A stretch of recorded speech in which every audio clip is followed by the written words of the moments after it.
思强的来了，思强。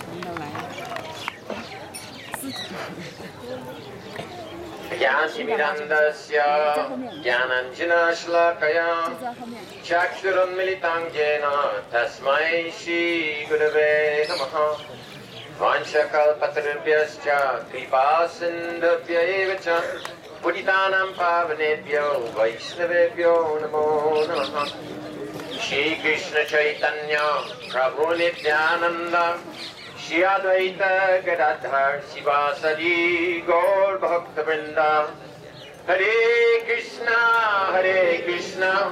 Krishna Krishna Hare Hare Hare Rama Rama Rama Hare Hare.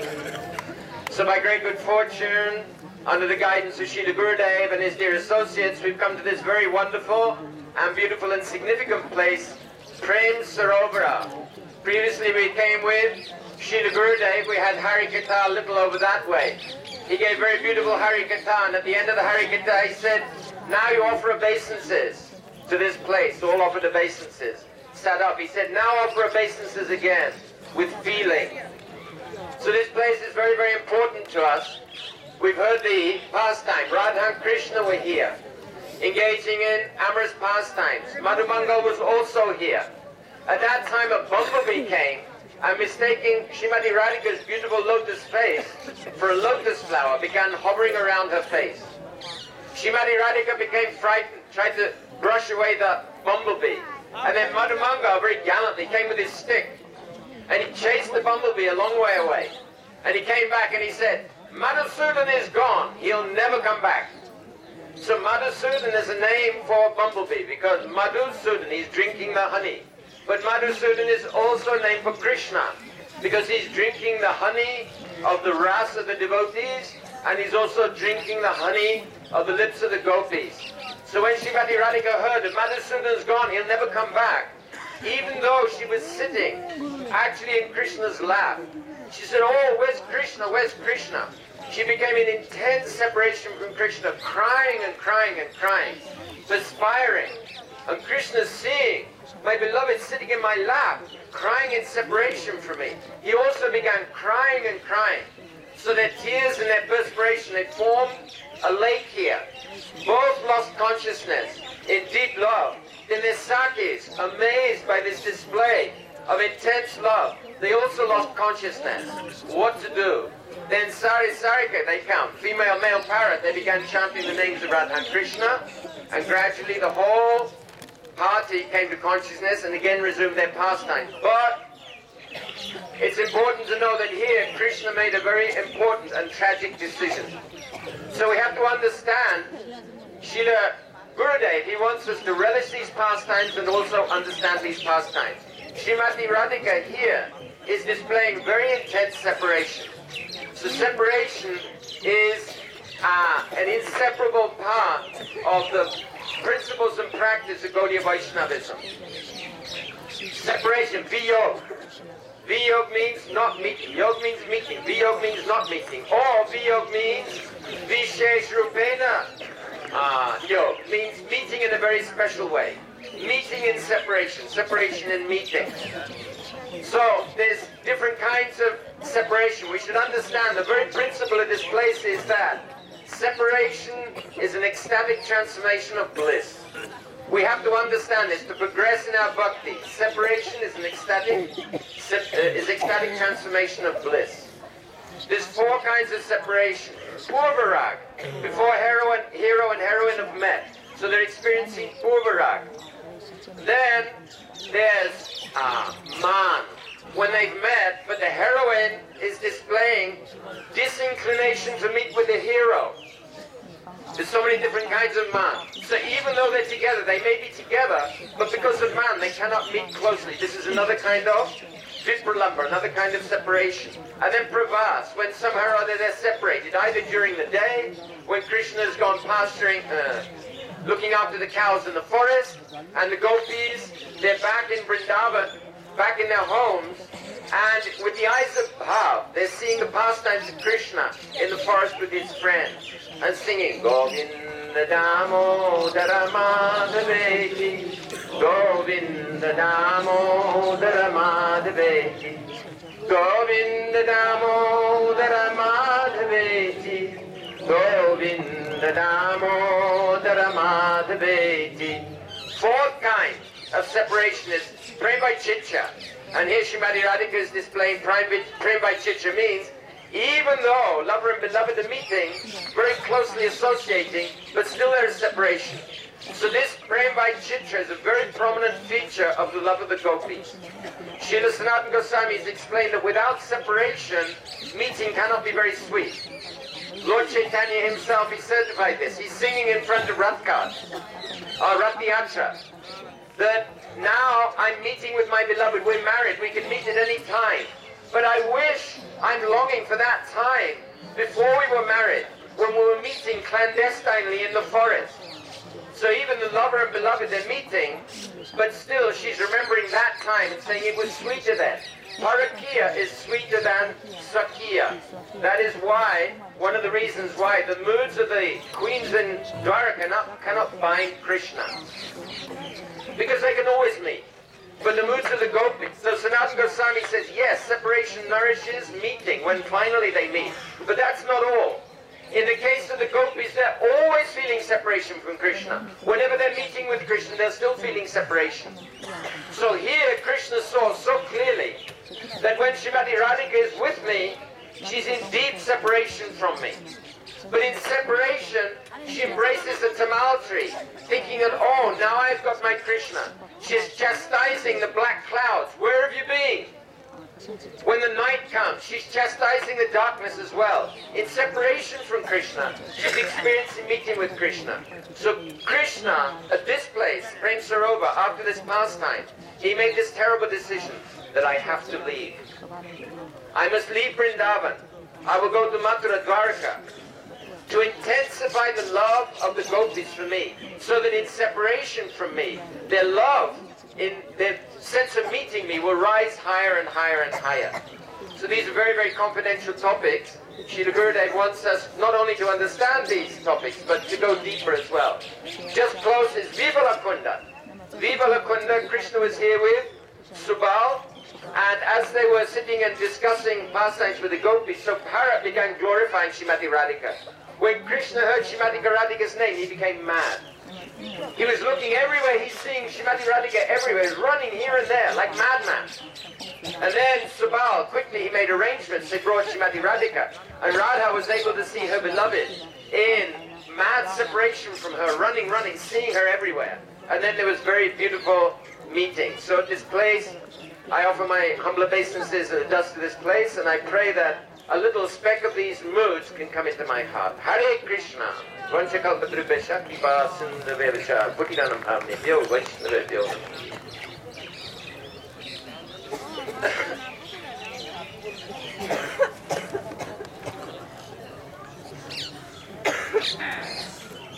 Vandeham Shri Guru Shri Vadasamanam Shri Guru Vaishnavasya Shri Rupam Sagrajatam Sahikana Raghunatham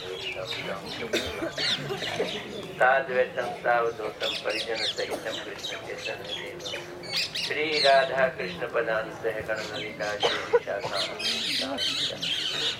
Ajnana Timrandasya Jnananjana Shalakya Chakshurnamiltam Yena Tasmai Shri Gurave Namah Namo Vishnu Padaya Radhikaya Priyatmane Shishimant Bhakti Vikas Narayan Goswami Dinam Shri Krishna Chaitanya Prabhu Nityananda Shri Advaita Gadadhar Shivasati Gaur Hare Krishna Krishna Krishna Hare Hare Hare Rama Rama Rama मैं सर्वप्रथम अपने परम आराध्यतम गुरुदेव जैसे लीला प्रविष्णु विष्णुपाद आस्तोत्र श्रीमद भक्ति वेदांत नारायण गोस्वामी महाराज जी के चरणों में अनंत कोटि दंडवत अर्पित करता हूँ।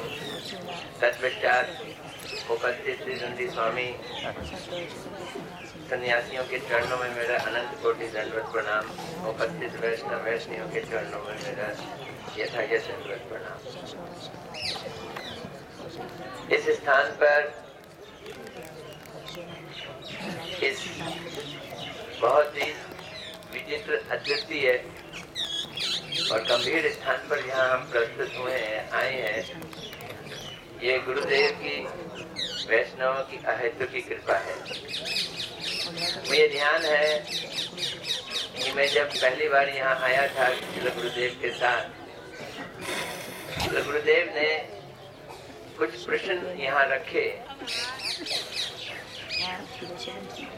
ऐसा देखा गया है व्यक्ति उस स्थान पर जाता है जहाँ उसे प्रेम मिलता है, जहाँ उसे प्रेम नहीं मिलता वो उस स्थान पर नहीं जाता। अरे कृष्ण ब्रज को छोड़कर द्वारका चले गए, तो क्या उनको ब्रज में प्रेम नहीं मिला? और द्वारका क्यों चले गए? वहाँ बहुत अधिक प्रेम मिल रहा था। इसका क्या कारण हो सकता है? और इस प्रश्न का उत्तर देते हुए श्री गुरुदेव ने इस स्थान की महिमा का वर्णन किया।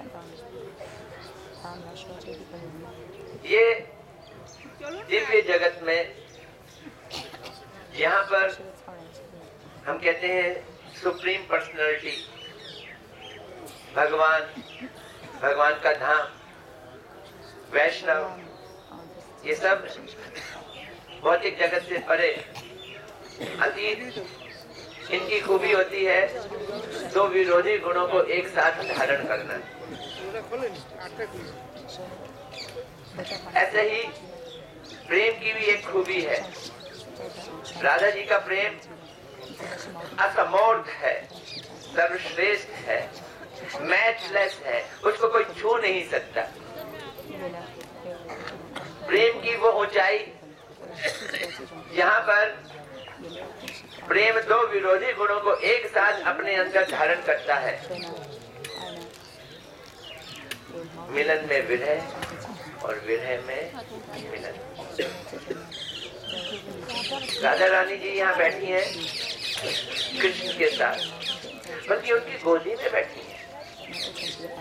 उनका प्रेम मादक के महाभाव की ऊंचाइयों को विपार करता हुआ क्या हिलोर ले रहा है, ये समझना बड़ा मुश्किल है।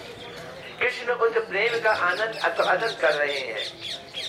इतने में एक भंवरा यहाँ आता है और राधा जी के चरणों के चारों ओर घूमने लगता है, उन्हें कमल समझकर। राधा जी के चरण कमल के समान सुंदर और सुगंधित है, ऐसे ही उनका चेहरा भी है। राधा जी उस भंवरे को देखकर घबरा जाती हैं, उसको दूर करने के लिए कोशिश करती हैं, चेष्टा करती हैं, प्रयास करती हैं। उसी समय कृष्ण ने अपने मित्र मधुमंगल जो पास में था उनको इशारा किया कि इस भंवरे को यहाँ से हटा दो। और मधुमंगल ने अपनी लठिया से भंवरे को वहां से खदेड़ा और खदेड़ के दूर दूर दूर भेज दिया और बड़े ही अभिमान के साथ, घमंड के साथ आ गया। अरे मैंने तो मधुसूदन को यहाँ से बाहर निकाल दिया। राधा जी कृष्ण की गोदी में है और सुन रही हैं और एकदम चौंक के बोली, क्या मेरे मधुसूदन यहाँ से बाहर चले गए हैं? कृष्ण की गोदी में बैठकर और वो कृष्ण को मधुसूदन कहकर ये सोच रही है कि मधुमंगल ने कृष्ण को यहाँ से बाहर कर, और उसी समय वो मूर्छित हो गई। कृष्ण देख रहे हैं राधा जी का प्रेम की ये ऊंचाइयां और ये भाव कि मेरे साथ रहकर राधा जी मेरे से विरह अनुभव कर रही हैं, फिर साथ रहने का फायदा क्या? और जिस समय कृष्ण साथ नहीं है तो वो बादलों को देख कर कह रही, अरे कृष्ण तुम आ गए। कमाल के वृक्ष को देखकर उसको गले लगा कर कह रही है, कृष्ण मैं तुम्हें ढूंढती थी, तुम कहाँ चले गए थे? और उसको गले लगा रही है। इस तरह से प्रेम की ये ऊंचाइयां, जिसको मादनक्य महाभाव में प्रेम वैचित्र्य कहा गया है। जब कृष्ण ने सोचा कि राधा जी के इस भाव में उनके साथ रहकर मिलन में उनको विरह का दुख ही देना है, तो कृष्ण ने इसलिए ऐसी लीला रचित करवाई कि वो कुछ समय के लिए ब्रज छोड़कर द्वारका चले गए। वो प्रेम को छोड़कर अधिक प्रेम की खोज में नहीं गए थे। इस प्रेम की ऊंचाई में यहाँ राधा जी मिलन में विरह अनुभव करती थी, उनको थोड़ी सी सांत्वना देने के लिए इसलिए गए। ये उत्तर हमें मिला जो इस स्थान की महिमा है। ये जो प्रेम सरोवर है, ये राधा जी और कृष्ण ये प्रेम में मिलित हुए और उनका गलित स्वरूप है। वो प्रेम में ही गल गए और ये सरोवर बन गया जिसका नाम है प्रेम सरोवर, जिसको हम पान करते हैं, जिसका हम आचमन करते हैं, जिसको सिर पे धारण करते हैं, ताकि उनके प्रेम की थोड़ी सी महिमा हमें समझ आए। हमारी मंगल आरती भी इसी से ही शुरू होती है। जय मंगल श्री गुरु गोरा मंगल मूर्ति मंगल श्री राधा कृष्ण युगल प्रीति। राधा कृष्ण की प्रीति ही मंगलकारी है और उसका ये सर्वोत्कृष्ट स्थान है। हरे कृष्ण।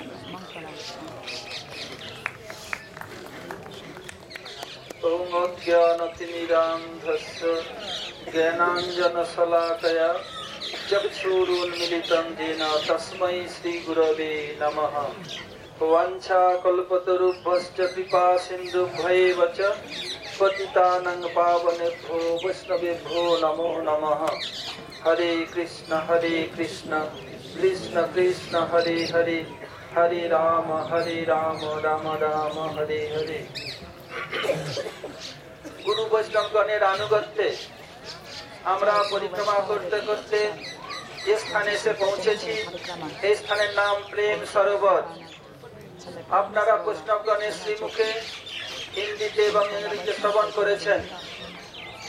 ছিল গুরুদেবের সঙ্গে যখন আমরা এখানে আসলাম, এই কুণ্ডের নাম হলো প্রেম সরোবর। আর পাশেই মন্দিরে আপনারা দর্শন করেছেন রাধা প্রেম বিহারী। কৃষ্ণ যখন গোচারণে যেতেন, গোচারণ থেকে গোপীগণের সঙ্গে বিশেষ করে শ্রীমতী রাধা ঠাকুরের সঙ্গে মিলিত হওয়ার জন্য কখনো কখনো বিশেষ করে সুবল এবং মধুমঙ্গল দুই প্রিয়ম সখাকে নিয়ে তিনি যেখানে সেখানে চলে যেতেন। কখনো এখানে মিলিত হতেন, কখনো বা রাধাকুণ্ডে মিলিত হতেন, কখনো বিভিন্ন স্থানে, কখনো সূর্যকুণ্ডে মিলিত হতেন। আগে ওনাদের কথা হয়ে যেত আজ অনুষ্ঠানে মিলন হবে।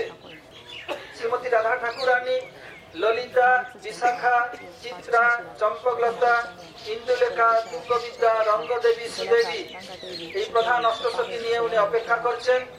কৃষ্ণ সখাগণকে বলছেন, আমি এখনই আসছি, তোমরা প্রসাদ পাও, আমি এখনই আসছি বলে মধুমঙ্গল এবং সুবল দুইজনকে নিয়ে এখানে পৌঁছেছেন। রাধা এবং কৃষ্ণ দুইজন পরস্পর সঙ্গে সঙ্গে বসে আছেন। রাধারানীর হাত কৃষ্ণের কোমরে, কৃষ্ণের হাত রাধারানীর কাঁধের উপরে আছে। হাস্য পরিহাস হচ্ছে, মঞ্জরীগণও আছেন। গুরুদেব বলছেন যখন হাস্য পরিহাস হচ্ছে, একটি ভ্রমর শ্রীমতী রাধা ঠাকুরানীর পাদ পদ্মে বসার জন্য চেষ্টা করছে। কারণ শ্রীমতী রাধা ঠাকুরানীর পাদ পদ্ম লাল লাল আর অত্যন্ত সুন্দর, আর ওনার শ্রীঅঙ্গ থেকে কমল অর্থাৎ পদ্ম ফুলের গন্ধ সবসময় বহির্গত হয়। আর কৃষ্ণের ক্ষেত্রে এরকম দেখানো হয়েছে। এমনকি শ্রীমতী রাধা ঠাকুরানী যখন তিনি সকালে উঠেন, আপনারা রামচন্দ্রকে শুনলেন যে আমাদের মঙ্গল আরতি এখান থেকে শুরু হয়, মঙ্গল শ্রী গুরু গৌর। শ্রীমতী রাধা ঠাকুরানী শয়ন করছেন, ওনার নানি অর্থাৎ দিদিমা, মায়ের মা মুখরা দেবী এসে বলছেন, ও নাতনি তুমি কোথায় গো, উঠো উঠো। রাধারানী বিছানায় উঠে বসলেন, মহিলা আলিঙ্গন করে বলছেন, ও নাতনি উঠো, মুখ ধো, স্নান করো, সূর্য পূজা করো, কিছু খাও। সময় মতো না খেয়ে খেয়ে তোমার তনুলতা অর্থাৎ শরীর ধীরে ধীরে দুর্বল হয়ে যাচ্ছে। উঠলেন, মুখ দিয়ে কুল্লা করে ফেলছেন, তখন সংস্পর্শ ভ্রমণ এসে ওখানে উপস্থিত হয়ে যাচ্ছে, অত ওনার মুখে সুগন্ধ। আর আমাদের কি হয়, মনুষ্যের যখন সকালে উঠেন, রামচন্দ্র একদিন বলেছিল মুখে দুর্গন্ধ বেরোয়, কিন্তু রাধা ঠাকুরের মুখ থেকে সুন্দর সুগন্ধ, পদ্মের মতো সুগন্ধ।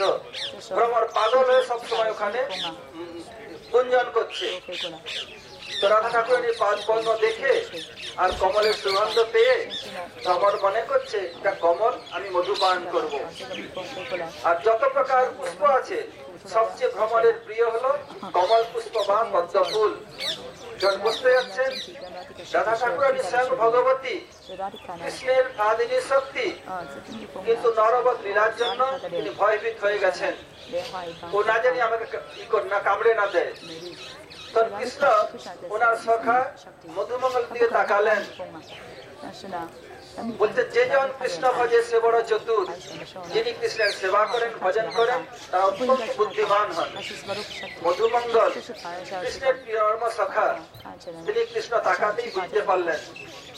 গোচারণ করার জন্য যে লাঠি ছিল, ওই লাঠি নিয়ে